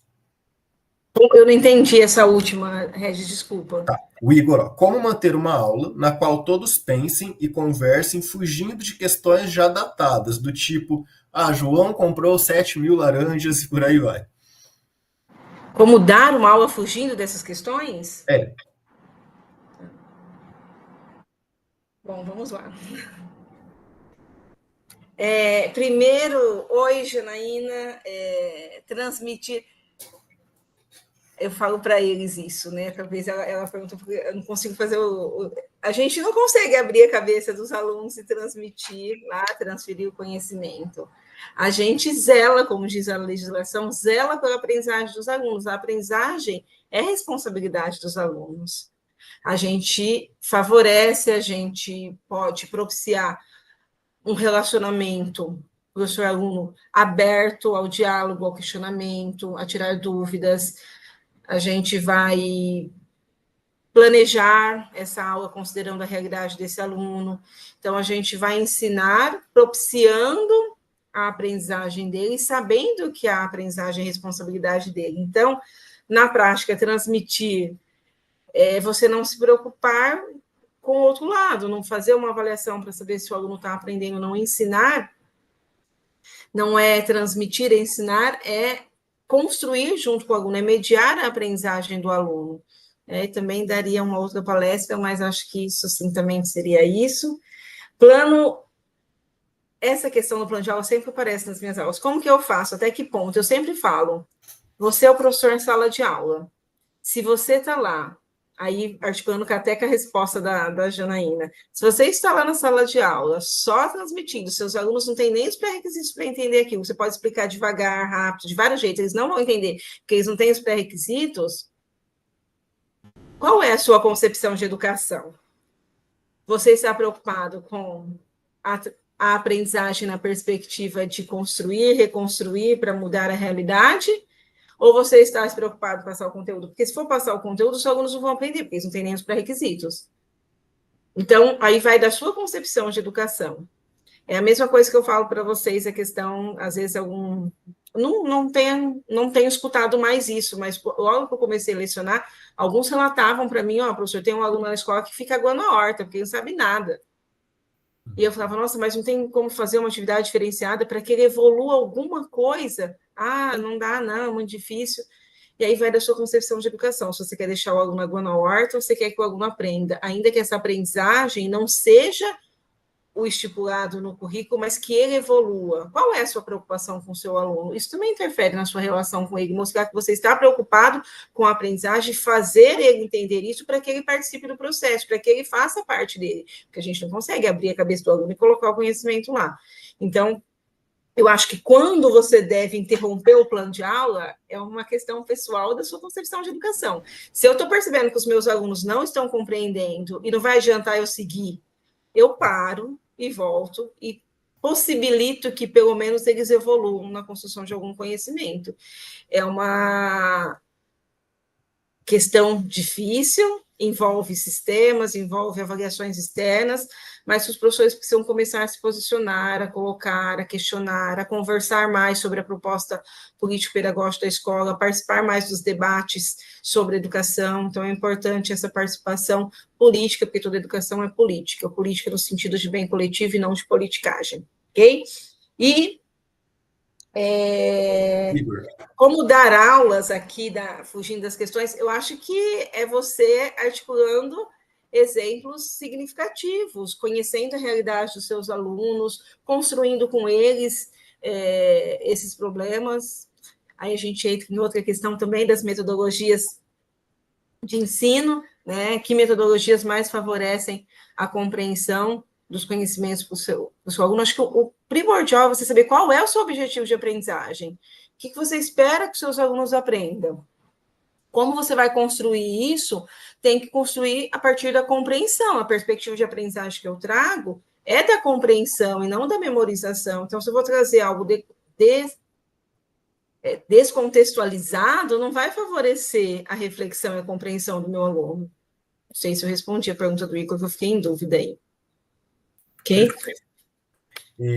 Aline, dando sequência, a Maíra Santos Lima, de Votuporanga, física de Votuporanga, ela quer saber quando você teve certeza que você amava ser professora. Teve algum ponto específico? Sim, teve. Eu queria ser engenheira elétrica, eu queria ser juíza. Se eu fosse juíza, eu já estaria morta, com certeza. E aí eu prestava muito concurso. E aí eu prestei um concurso para a prefeitura, acabei sendo chamada para trabalhar numa creche, como na parte da secretaria. E lá mudou minha vida completamente, né? Eu acabei tendo contato com a educação, ainda que na parte administrativa. A creche estava saindo da assistência social, foi em 2002. A creche estava saindo da assistência social no município para se transformar, para estar articulada à educação, né? Que em 1996 a LDB determinou que a creche seria educação, antes era assistência social. Então estava naquele processo de mudança ainda na cidade.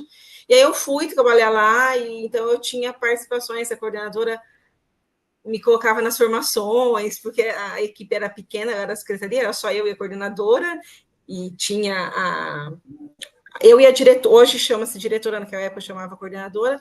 Então, esse convívio com as crianças, essa participação da evolução delas, de ver uma criança aprendendo a falar, e eu tinha muitos questionamentos na questão da alfabetização, eu me apaixonei pela educação e aí eu decidi cursar pedagogia, e aí eu entrei para a pedagogia tendo a certeza que eu queria ser professora e nunca me arrependi dessa decisão. Perfeito. A Ana Ramalho, da Física de Birigui, ela questiona sobre como lidar com momentos difíceis na relação, você acabou não pontuando, mas é um tipo de relação que a gente se depara, né, sobretudo no ensino básico, com os momentos difíceis na relação de professores e pais de alunos. Nossa, isso é importante. De fato, não trouxe essa perspectiva para minha fala hoje. Eu costumo dizer para os alunos da importância dessa construção com os pais. Eu falo, reunião de pais não é para ir falar mal do aluno, reunião de pais é para fazer, para a construção desse vínculo afetivo com os pais. Por quê?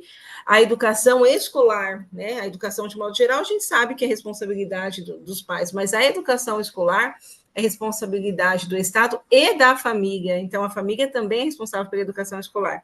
Então, eu preciso construir também essa relação com os pais. Como que eu construo essa relação com os pais? Desde o primeiro contato, né, na primeira reunião, de ter uma apresentação, de deixar claro quem é você, a questão das três autoridades ali, a autoridade profissional, moral e técnica, eu acho que não vai falar nesses conceitos científicos para os pais, mas falar quem é você, o que você espera, quais são os objetivos, como que você trabalha, o que você espera deles. Eu, por exemplo, não gostava de dar tarefa para os meus alunos pequenos, dava muito pouco, porque os pais mais fazem do que os filhos. Eu sempre falava, olha, quem faz as tarefas são as crianças. Se for para eu dar tarefa para vocês fazerem, não vai resolver. Então, eu sempre tinha esse diálogo com eles, nesse sentido deles me conhecerem, saberem qual é os meus objetivos, e sempre mostrava a preocupação que eu tinha com a aprendizagem dos filhos dele. Então, é uma relação que precisa ser construída, e a escola tem responsabilidade, legalmente falando, não legal de legal, mas legal de lei, legalmente falando, é dever das escolas estabelecer estratégias para fortalecer esse vínculo com a família, e dever do professor contribuir para contribuir com a escola para a criação, para o fortalecimento desse vínculo afetivo.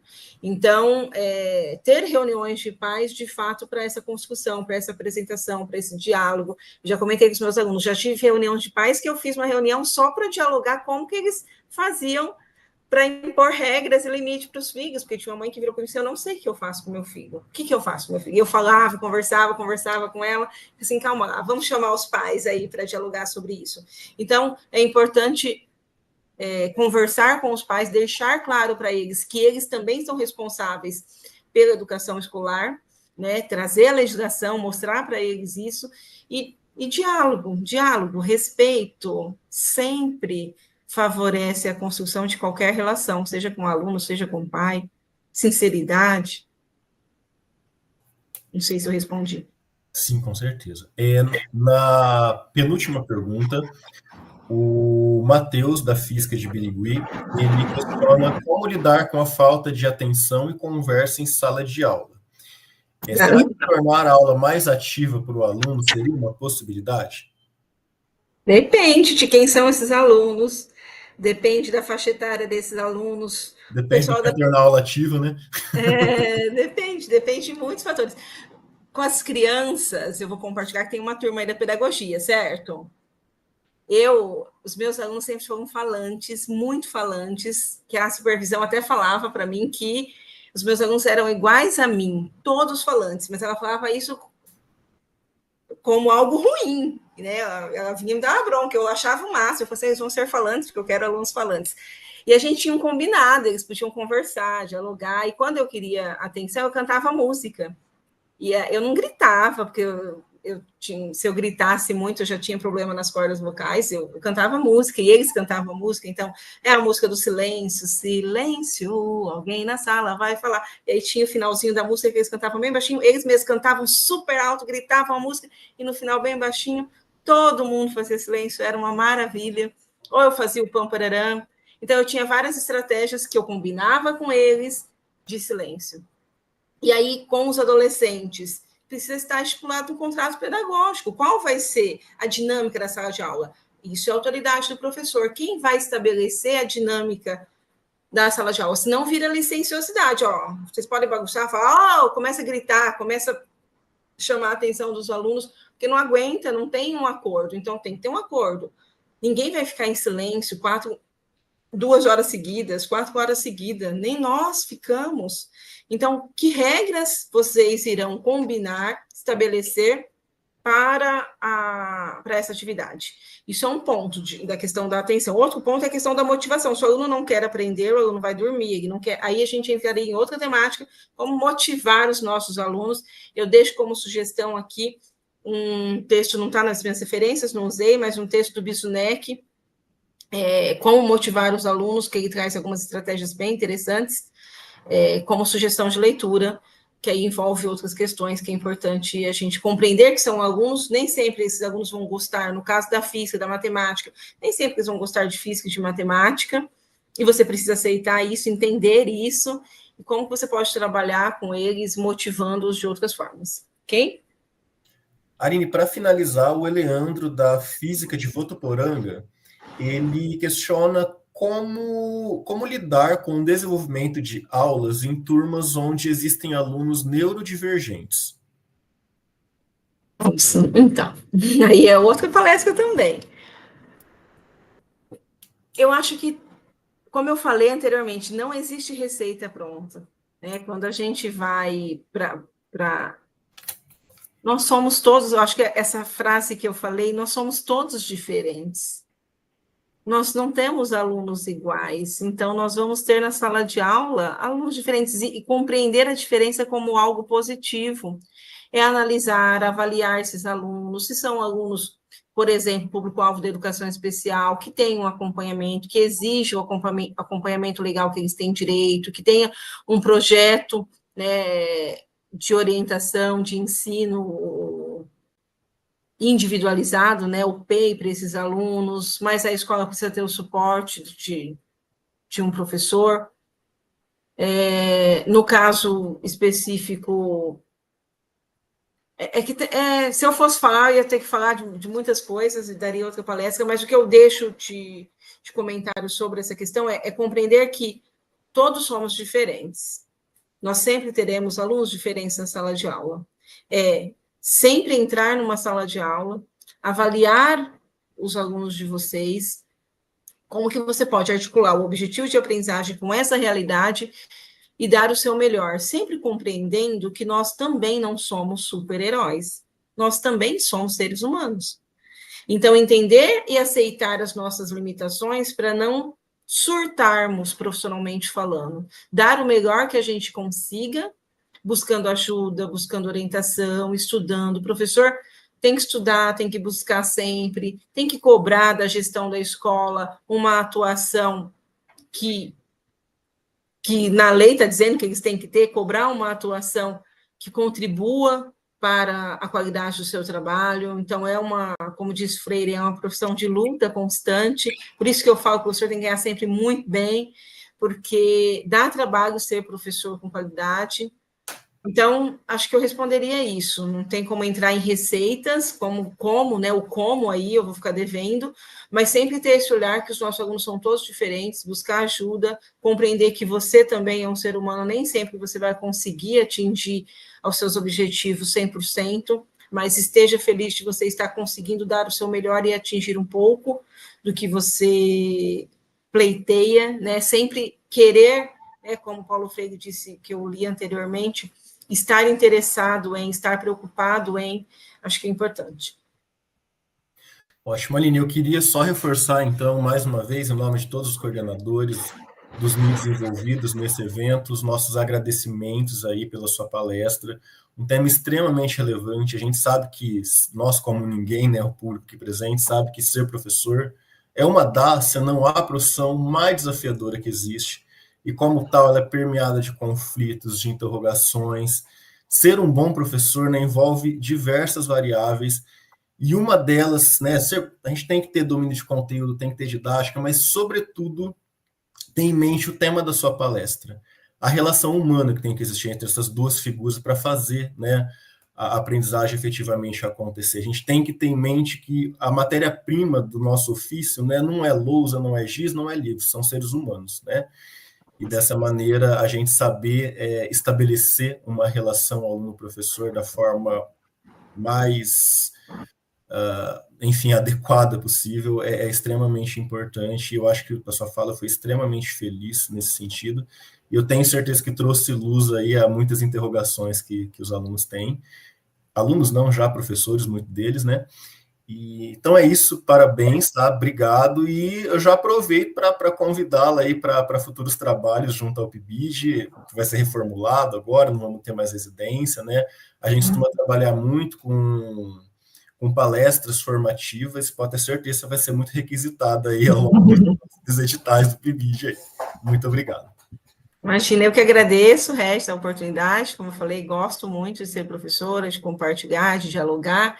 É uma pena não poder ter, né, o evento presencial, que eu gosto mais, gosto de olhar para os rostos dos alunos, os meus alunos sabem que eu gosto disso, mas agradeço, peço desculpa aí por alguma falha, e estou à disposição sempre que vocês precisarem. Parabéns pelo encontro, parabéns pela organização, Regis, parabéns por estar aí preocupado com a qualidade da educação, isso é muito bom, ver aí esse programa sempre aumentando e contribuindo muito com a formação dos nossos alunos, é muito gratificante ter participado desse momento com vocês. Muito obrigada. A gente que agradece.